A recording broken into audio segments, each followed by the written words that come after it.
L'État franchit une nouvelle étape de son totalitarisme et veut désormais avoir un contrôle total sur votre crypto. À partir du 1er janvier 2026, toutes les transactions que vous allez effectuer sur des échangeurs centralisés seront analysées et tracées par le gouvernement. Si vous êtes le genre de personne à vous dire «Oui, bah moi j'ai rien à cacher donc je risque rien», alors vous êtes un imbécile de première. Le gouvernement français, qui n'est même pas en mesure de protéger ses citoyens face aux nombreux kidnappings des gens possédant de la crypto, aura bientôt dans son fichier le montant de crypto que vous possédez, votre numéro de téléphone et surtout votre adresse de résidence. Et sans aucun doute, comme on a pu le voir avec des fuites de données récentes, ces informations vont être conservées dans des bases de données qui vont être de vrais gruyères. Si vous souhaitez éviter tout ça, dans cette vidéo, je vais vous expliquer ce qu'il faut mettre en place pour assurer la confidentialité sur vos cryptos. Tout d'abord, il va falloir sortir vos cryptos des échangeurs centralisés. Quand je parle des échangeurs centralisés, ça va être les échangeurs qui sont régulés en France et en Europe. Si vous voulez savoir si l'échangeur centralisé que vous utilisez va communiquer vos données, c'est extrêmement simple. Vous avez juste à aller vérifier sur le site de l'AMF. Je vais vous mettre le lien dans la description. Comment vérifier si votre échangeur centralisé va vous balancer? C'est simple, vous passez par le lien dans la description, ça va vous amener sur cette page. C'est la liste blanche de l'AMF. Si votre échangeur centralisé est dedans, concrètement, c'est foutu. On va prendre un petit exemple avec tout simplement Binance, voilà, donc je mets Binance, je sélectionne, je clique sur rechercher. Binance, c'est deux notoriétés communes qui sont voilà, validées, certifiées par l'AMF. Ils ont le PSAN, le PSCA. Vous sortez vos cryptos de Binance. Si vous voulez un échangeur centralisé qui n'ira pas balancer vos informations, vous faites la même chose. Vous pouvez vérifier dans la liste blanche ou sinon, vous regardez sur la liste noire de l'AMF. Par exemple, moi, l'échangeur que je mets tout le temps en avant, ça va être BitGet. Si je tape BitGet, hop, je recherche. Donc là, on va voir qu'il est sur la liste noire de l'AMF. Ça veut dire qu'il est safe. En fait, c'est très simple. Vous faites l'inverse de ce qui vous est recommandé par l'État. Regardez, hop, je redescends. BitGet, il est ici. Alors bien sûr, ici, je suis un peu provocateur. N'en a pas sur n'importe quel exchange qui est sur liste noire. Concentrez-vous sur des exchanges qui sont là depuis longtemps et sur lesquels vous pouvez avoir confiance. Moi, s'il y en a vraiment deux que je peux vous recommander, ça serait BitGet et MEXC. Voilà, les deux, ils n'ont pas le PSAN, PSCA, donc ils ne vont pas reporter vos informations. Donc, si vous voulez envoyer vos cryptos vers un autre échangeur centralisé, partez sur ces deux-là. Je vous mettrai les liens vers ces deux échangeurs dans la description. Maintenant, tout ça reste une solution temporaire puisque vous restez sur un échangeur centralisé. Le mieux, c'est d'envoyer vos cryptos vers un cold wallet. Pour les débutants, un cold wallet, qu'est-ce que c'est? C'est un wallet décentralisé. Concrètement, qu'est-ce que ça veut dire? Ça veut dire que vous êtes le seul propriétaire de vos cryptos. C'est pour ça que tout le monde vous recommande d'utiliser un cold wallet plutôt qu'un échangeur centralisé.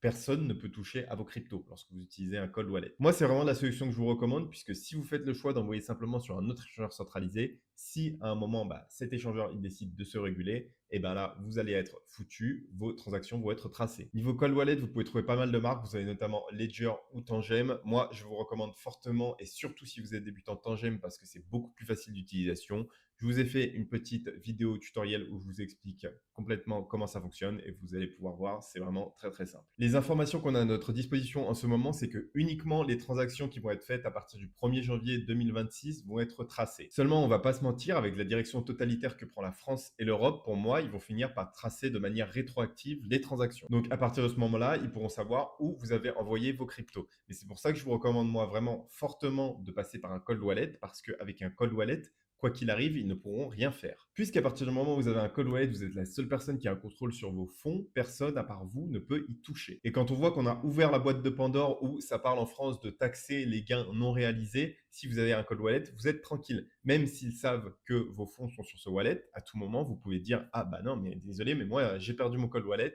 je n'y ai pas accès, je ne peux pas payer ce que vous me demandez de payer. » Bien évidemment, je rappelle que ce scénario est complètement hypothétique. Je ne vous invite pas à frauder, vous devez régler vos impôts. Comment faire pour ne plus être traçable du tout si on en arrive à un scénario où il trace les transactions de manière rétroactive? Alors, vous avez plusieurs solutions qui existent. Vous avez la possibilité d'utiliser des mixeurs de crypto, mais je ne vous le recommande pas. Donc, ce que je vous recommande plutôt de faire, c'est plutôt de prendre vos cryptos, de les échanger contre des crypto-monnaies anonymes de type Monero ou Zcash. Ensuite, vous retransformez cette crypto en une autre crypto. Et voilà, à partir de ce moment-là, vos cryptos seront clean avec une transaction on-chain qui sera beaucoup plus difficile, voire quasi impossible à retracer. Et pour plus de sécurité, ce que je vous recommande de faire, c'est vous prenez vos cryptos de base, vous les changez en Monero ou en Zcash et ensuite vous les reswappez et vous les envoyez vers un autre wallet. Vous pouvez également utiliser cette méthode pour continuer à acheter de la crypto, notamment si vous faites un DCA sur Bitcoin, ce qui est quelque chose que moi personnellement je recommande. Vous allez sur BitGet, vous faites un virement, vous achetez votre crypto, vous la retirez, vous l'envoyez vers un wallet décentralisé et ensuite là, encore une fois, même chose, Monero, Zcash, vous reswappez et vous envoyez sur un autre wallet.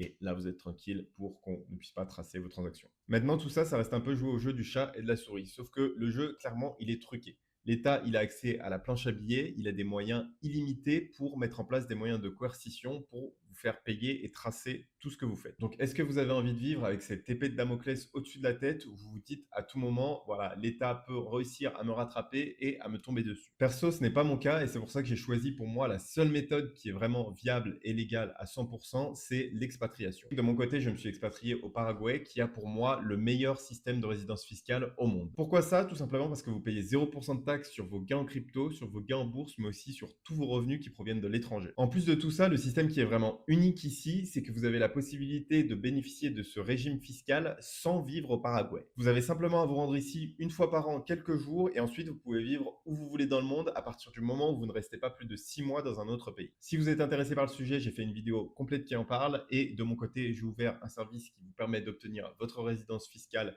hyper rapidement ici, donc n'hésitez pas à me contacter directement par Twitter ou de booker un call avec moi, vous aurez le lien dans la description. Voilà, j'espère que cette vidéo vous a plu. Honnêtement, à tous ceux qui sont encore en Europe, je vous souhaite vraiment bonne chance parce que je trouve qu'on part vraiment sur une direction qui ne me plaît absolument pas.